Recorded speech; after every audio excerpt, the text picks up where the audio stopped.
खुलुमबाय रायजो राजाफोर। आंनि मुङा सुनिल बर'।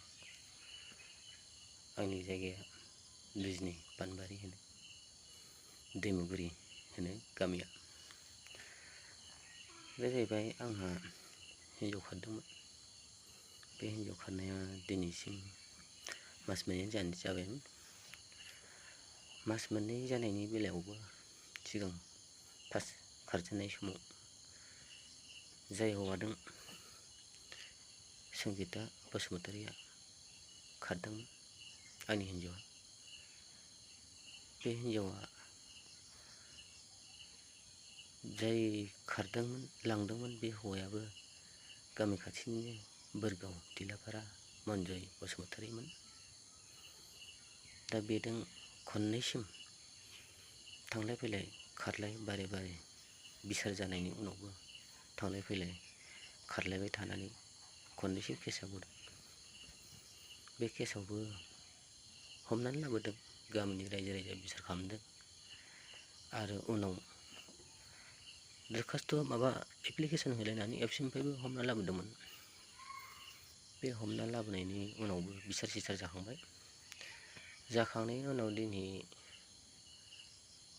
जाबाय, मास मोनसेयानो जाबावनोसै, फैगोन होननानै आसा खालामनानै दंमोन। अबावबाफोर खुरमा जाथिनाव दंहैयो सानदोंमोन, नाथाय आं खबर लागासिनो सिरि सिरिनो। दा बुंनाय मथे मानसिया बेजोंबो दं होननाय खोनादों। दा आंनि नागिरनाय समाव आङो बिदों नङाबो नामा सानगासिनो। दा नेक्स्ट खारफिननायाव खननै खारनायनि उनाव आरो दा खनसे खारफिनबावबाय। बे खारनायनि उनाव आन्दाज बहुद खालामदों आरो बहुद इन्जय खालामदोंमोन। दा बेजों दं होननायबो खोनादों। दा मानसिया सोनाब साइडखै दं होनदों, जेरावबो कम्पानियाव थाङाखै। दा बेनि थाखायनो गासैबो रायजो राजानिसिम खावलायो। बेहा गथ' सासे दङ, फिसाला, बड'सायाव फरायोमोन, थाखोनैयाव मोनबायमोन। आंबो बै समाव कम्पानियावसो दंहैयोमोन। दा जाथाय जानायनि उनाव आं सफैदों, मोननै जाथायखौ मोनफैदों। मानसिखौ नागिर नागिर आङो मोनफिननाय जाजोबदों। बै मनजय बसुमतारिजोंनो मोननाय जादोंमोन। दा उनाव बिमा बिफानाव आलासि जाहैनायाव दा खारफिनबावनानै दङ। मास मोनसेयानो जानोसै, जाबायानो।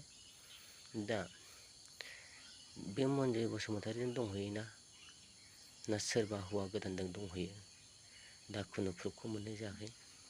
खोनानाय मथे सोरबा हौवा गोदानजोंबो होननाय खोनादों आरो खोनानाय मथे बे मनजयजोंनो दं होननायबो खोनादों। दा हमनो हायाखै। आङो सिगांनि बायदि लेखाबो होफिननो हानाय जायासै। मानो होनबा थाखा फैसानि बहुद जामेलायाव गोलैनानै दङ। बेनि थाखायनो नागिरनो होनबाबो नागिरनो हायासै। दिनै गथ'आ गोदाव सोराव दङ, आंबो गोदाव सोराव बायदियानो जानानै दङ। ओंखाम ओंख्रि संनो, गथ'खौ स्कुल दोनलांनो उसुबिदा जानानै दङ। दा गथ'आ बिबैमोननाव दङ।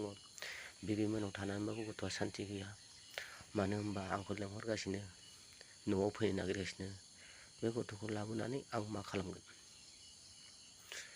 दा बेखायनो आंनि हिन्जाव संगिता बसुमतारिखौ जेरैखि जायगा गामियाव थाया मानो बियो फैफिननांगौ आरो बेखौ बयबो हमना दोननांगौ।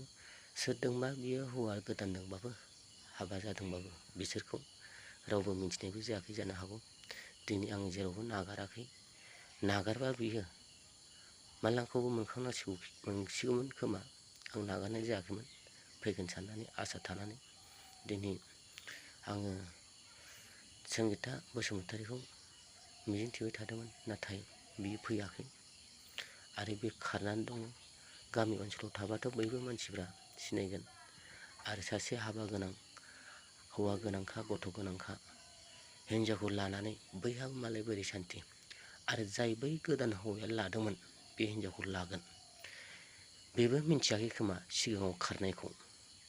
खननै जाथाय सासे हौवाजों खारनायखौ बेबो खिजान मिन्थिया जानो हागौ। दा खोथाया थिग बे सिस्टेम थांनानै दं। आंनि खोनानायाव गोदानजोंबो खारदों होनदों आरो बिजोंनो बारे बारे एसेबां खारबाय थानानै रायजो राजाखौ मेगन खाथेनानै बे हौवाजों खारबाय थादों बा बे हौवायानो लांबाय थादोंमोन।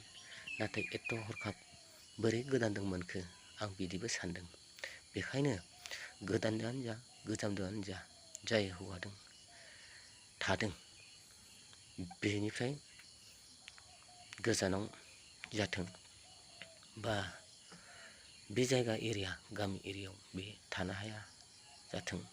मानो होनबा बेखौ साननो हागौ हाबा जायाखै गथ' गथाय गैया सिख्लायैनो होननानै सोरबा लांनोबो हागौ। नाथाय बेहा गथ' दं फिसाइ दं आंनो आरो बिनि खारनाया बारे बारे खारबाय थादों। सासे हौवादों लगे लगे खारनानै सानथाम सानब्रैनि उनावनो दा गोदान खारफिननाय जादों। दा बेखायनो जेरैखि गामि बिथोराव थाया मानो बिसोरखौ हमनांगौ बा आंनो खिथाहरनांगौ। कन्टेक्ट नाम्बार मबाइल नाम्बार होनाय जागोन। बिसोरो खोनानाय मथेथ' सोनाब साइडआवनो दं होनदों हाबा जादों ना जायाखै। आंनि खोनानायाव माबा मन्दिराव हाबा जादोंमोननो सोरबा बुंनो लोगो होननानै बिदि थालायनाय मोनसे न'खराव खोनादोंमोन। नाथाय प्रुफखौ मोनथारनायबो जाथारासै। दा बेखायनो जेरावखि थाया बिसोरखौ हमनांगौ आरो आंनिसिम खिथाहरनांगौ। गोजोन्थों।